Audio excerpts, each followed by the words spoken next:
नमस्कार, आप देख रहे हैं सत्ता की परख। यूपी में भाजपा को लोकसभा चुनाव में घर के भेदियों से डर सताने लगा है।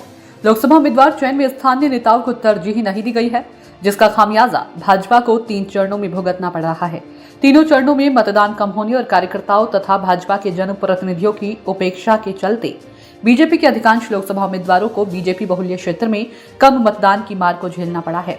बीजेपी उम्मीदवार केवल मोदी योगी के नाम पर वोट मांग रहे हैं। इसके चलते भाजपा के अधिकांश विधायक और कार्यकर्ता अपने आप को अलग थलग किए हुए हैं। पार्टी के पदाधिकारियों के पास बेरोजगारी और महंगाई जैसे मुद्दों का कोई जवाब नहीं है। पार्टी सूत्र बताते हैं कि यूपी की सरकार में जिस प्रकार ब्यूरोक्रेसी हावी है, उससे विधायक खासी नाराज हैं। चुनाव के समय भी ना तो उम्मीदवार और ना ही सत्ता के शीर्ष पर बैठे नेता अपने कार्यकर्ताओं और जनप्रतिनिधियों की उपेक्षा किसी से छिपी नहीं है।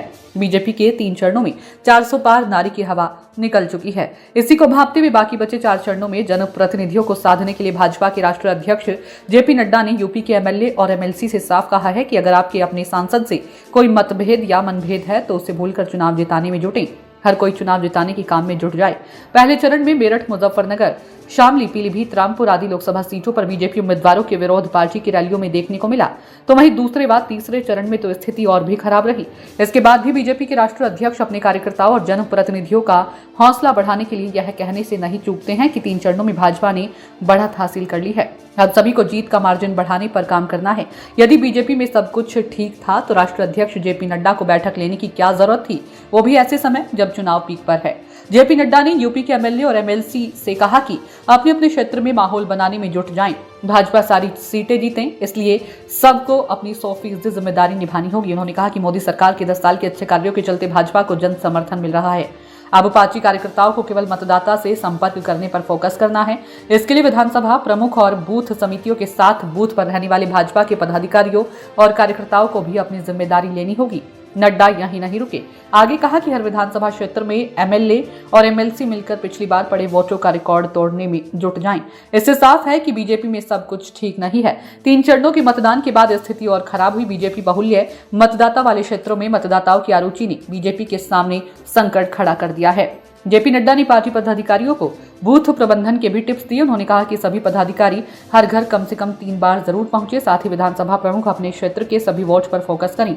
इसके लिए बूथ प्रबंधन की टीम विशेष योजना पर काम करे। हर वोटर से विधानसभा प्रमुख का कम से कम 3 से 4 बार संपर्क हो जाए। जिस दिन वोटिंग हो उस दिन सबसे पहले अपना परिवार और पड़ोसियों का वोट जलवाकर फिर पूरे विधानसभा के मतदाताओं का वोट निकलवाने में जुटे।